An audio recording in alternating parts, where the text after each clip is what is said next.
Bismillahirrahmanirrahim. Assalamualaikum warahmatullahi wabarakatuh. Pada kesempatan kali ini saya akan membacakan tugas mata kuliah fikih, yaitu fikih dan teknologi, di mana saya akan berfokus pada platform investasi berbasis teknologi, yaitu seperti cryptocurrency dan crowdfunding. Nah, berdasarkan fikih prinsip muamalah dan analisis yang sesuai dengan prinsip-prinsip syariat. Baiklah, salah satu investasi yang tengah diminati masyarakat saat ini ialah cryptocurrency dan crowdfunding. Ini merupakan suatu bentuk investasi yang terjadi akibat kemajuan teknologi yang dirasakan oleh masyarakat tanpa terkecuali juga bagi umat Islam itu sendiri. Investasi ini dinamakan juga investasi konvensional, memiliki manfaat dan dampak yang luas bagi perekonomian negara. Namun, adalah menurut Biantara tahun 2018. Tentu saja hal di atas sangatlah potensial untuk pengembangan cryptocurrency, tetapi juga akan menjadi malapetaka bagi umat Islam jika ternyata cryptocurrency dilarang dalam Islam, dan tidak menutup kemungkinan banyak umat Islam akan bergantung dalam investasi aset digital ini. Islam merupakan agama yang fleksibel, dinamis, dan adaptif dengan perkembangan zaman. Namun, karakteristik tersebut tentunya memiliki batasan etika dan memiliki prinsip-prinsip bahwa nilai-nilai dalam ajaran Islam harus menjadi landasan dalam setiap aktivitas manusia, terutama dalam aktivitas ekonomi atau muamalah masyarakat, menurut Yusuf dan Bahari 2015. Dalam ekonomi Islam, uang adalah alat tukar dan alat unit hitung. Tapi uang bukanlah komoditas yang dapat diperdagangkan seperti barang dan jasa ekonomi, sehingga uang tidak identik dengan modal dan tidak boleh dianggap sebagai modal, menurut Rosia 2018. Sebagai media pertukaran, uang tidak dapat disimpan. Uang harus terus mengalir, berputar, dan bersirkulasi di dalam masyarakat untuk digunakan dalam kegiatan ekonomi. Oleh karena itu, konsep uang dalam ekonomi Islam adalah aliran konsep, bukan menjadi konsep stok, menurut Huda N 2017. Investasi itu sendiri adalah kegiatan yang sangat dianjurkan dalam Islam, sebagaimana praktik ini telah dicontohkan oleh Rasulullah SAW sedari masih muda. Investasi sendiri mendapat legitimasi di dalam Islam. Hal ini terlihat dari berbagai anjuran investasi di dalam Al-Quran, seperti dalam surat Al-Baqarah ayat 261, Quran surah An-Nisa ayat 9, dan masih banyak lagi. Investasi adalah bagian dari fikih muamalah, maka hukum dasarnya adalah boleh kecuali ada dalil yang melarang, menurut Jazuli 2006. Hukum asal di atas tentunya bukan serta-merta membolehkan secara luas berbagai investasi. Tentunya semua investasi dalam Islam harus sesuai, tegak, dan sejalan dengan syariat. Bagaimana agar investasi diakui dalam Islam? Menurut Khair 2015, ada 4 aspek yang harus dimiliki dalam investasi tersebut. 1. Aspek material atau finansial. Artinya, investasi hendaknya memiliki manfaat finansial yang kompetitif dibandingkan dengan jenis investasi lainnya. 2.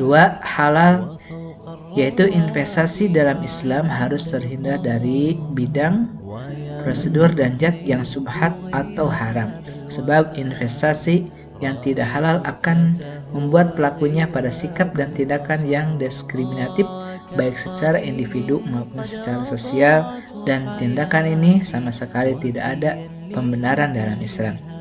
Yang ketiga, yaitu aspek sosial dan lingkungan. Artinya, investasi tersebut harus memiliki dampak yang positif bagi masyarakat dan lingkungan sekitar, baik untuk masa sekarang maupun masa generasi yang akan datang. Yang keempat yaitu aspek ilahi, artinya investasi haruslah mengharapkan ridho Allah Subhanahu wa taala, di mana investasi harus dilakukan dalam rangka mencapai ridho Allah Subhanahu wa taala. Dalam perspektif keuangan Islam, cryptocurrency ini tidak sesuai dan fungsi uang yang seharusnya menjadi media pertukaran dan unit hitung. Cryptocurrency saat ini melakukan fungsi penyimpanan nilai yang tidak dikenal dan dilarang oleh sistem keuangan Islam. Cryptocurrency digunakan sebagai komoditas dan menurut sistem keuangan Islam, uang tidak dapat digunakan sebagai komoditas. Faktanya, cryptocurrency menghargai manfaat di dalamnya, namun nilai mudarat di dalamnya juga banyak. Oleh karena itu, cryptocurrency dapat diterima oleh sistem keuangan Islam jika dapat menghilangkan mudarat ini dan memang memberikan manfaat nilai sesuai dengan fungsi sebagai uang. Bagaimana pendapat atau pandangan ulama tentang cryptocurrency ini? Sebagai ulama berpendapat bahwa cryptocurrency sama dengan uang karena menjadi alat ukur dan dapat diterima di masyarakat, standar nilai dan alat saving. Namun kebanyakan ulama menolaknya sebab banyak pula di masyarakat umum yang berpendapat cryptocurrency mendapat penolakan di banyak negara. Ini adalah menurut MUI Majelis Ulama Indonesia pada tahun 2022. Para ekonom dan ulama muslim telah sepakat bahwa uang adalah masalah terminologi sebagaimana diriwayatkan oleh Sayyidina Umar bin Khattab, artinya segala sesuatu yang beredar sesuai dengan kegunaannya dan menjadi penerimanya dapat dikatakan uang. Namun mengingat harga cryptocurrency yang sangat berfluktuatif mengundang berbagai pendapat ulama. Dalam Islam ada 4 syarat harta. Menurut Nur Aziz dan Irfan tahun 2020 menyebutkan 1. Zat yang dapat dipegang, 2. Dapat disimpan dalam waktu lama dan zat tidak berubah, 3. Bermanfaat dan tidak memiliki mafsadat, 4. Sebagian masyarakat berpendapat harta seperti emas, perak, mobil, saham, dan lain-lain. Investasi yang sesuai dengan prinsip syariah adalah investasi yang halal dan tidak mengundang unsur riba, gharar, dan matsir. Menurut Inayah 2020, di Indonesia yang mayoritas penduduknya memeluk agama Islam, kegiatan investasi berbasis syariah mulai dikembangkan, di mana kegiatan investasi tersebut mengintegrasikan nilai-nilai Islam dengan melakukan proses seleksi dalam menyeleksi instrumen investasi. Menurut Syafrida Aminah dan Waluyo tahun 2014.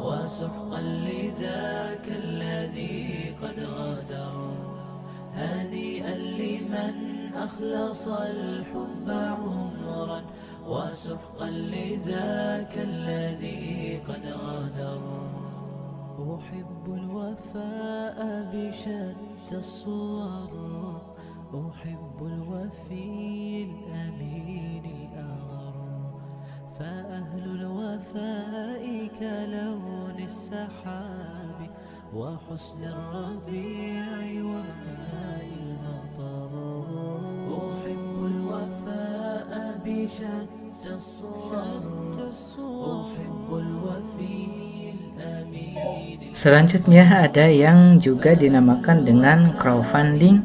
Fenomena crowdfunding menyita perhatian kalangan masyarakat saat ini.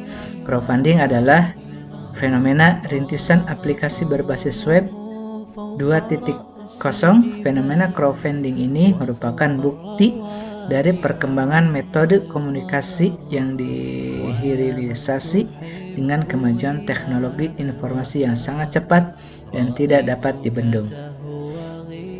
Tren crowdfunding menjadi fenomenal karena memberikan manfaat sekaligus imbas yang begitu besar bagi kebutuhan masyarakat modern.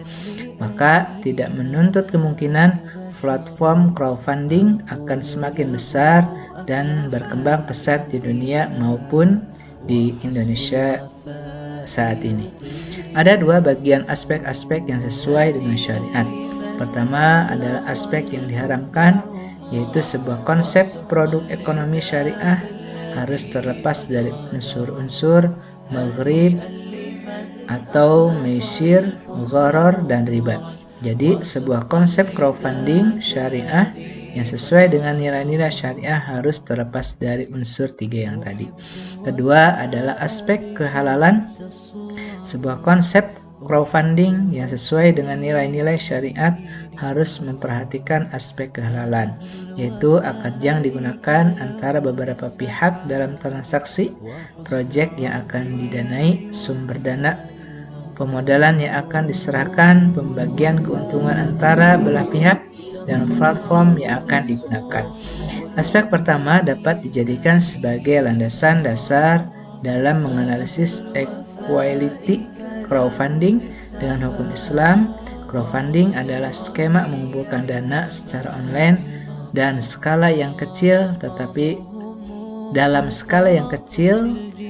berasal dari jumlah masyarakat yang besar sehingga terkumpul dana yang signifikan. Pada dasarnya, melakukan kegiatan ekonomi adalah mubah hukumnya. Kebolehan dalam melakukan aspek muamalah, baik jual beli, sewa menyewa, atau lainnya. Dalam kaidah fikih disebutkan, prinsip dasar muamalah adalah boleh, kecuali ada dalil yang mengharamkannya.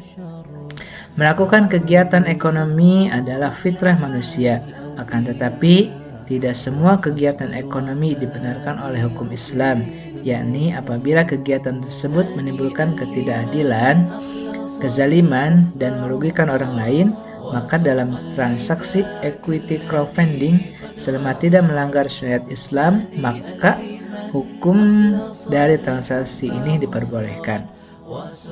Transaksi muamalah antara penerbit saham dan investor bisa menggunakan dua jenis akad, yaitu akad mudharabah dan akad musyarakah.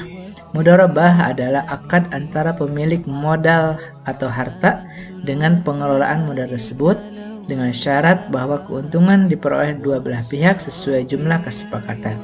Sedangkan musyarakah adalah akad yang dilakukan oleh orang yang mengikatkan diri untuk bekerja sama, di mana masing-masing pihak mempunyai hak untuk melakukan tindakan hukum terhadap modal yang dikelola. Bagaimana penerapan konsep syariah terhadap mekanisme layanan atau equality crowdfunding? Nah, konsep dasar crowdfunding ialah gotong royong. Tentu hal ini bukanlah hal baru di masyarakat kita, maka tak heran jika fenomena crowdfunding di Indonesia begitu cepat viral dan berkembang.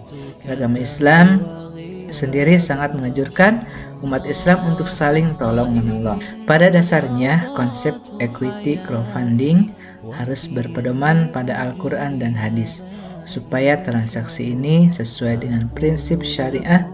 Kemudian lebih mudahnya membagi aspek-aspek yang sesuai dengan syariat menjadi dua bagian, yaitu aspek yang diharamkan dan aspek kehalalan.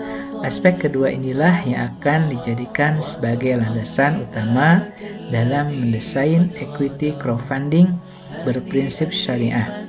Aspek kehalalan mencakup yaitu 1. Akad yang digunakan antara beberapa pihak dalam transaksi, 2. Proyek yang akan didanai, 3. Sumber dana permodalan yang akan diserahkan, 4. Pembagian keuntungan antara belah pihak, 5. Platform yang akan digunakan. Penerapan konsep syariah yang pertama pada hubungan para pihak antara pemilik proyek dan permodalan adalah mengutamakan akad mudharabah. Terdapat dua pihak yang berakad dalam akad mudharabah, yaitu sahibul mal dan mudharib. Maka yang menjadi sahibul mal dalam transaksi urun dana atau equity crowdfunding adalah pemodal. Sedangkan yang menjadi mudorib adalah penerbit saham. Tentunya syarat kedua belah pihak ini juga harus sesuai dengan syarat rukun akidain dan akad mudorobah. Jadi syarat utama dari kedua belah pihak equity crowdfunding adalah cakap bertindak hukum. Konsep akad musyarakah dapat juga diterapkan pada hubungan antara pemilik proyek dan pemodal dalam layanan dan urun dana equity crowdfunding.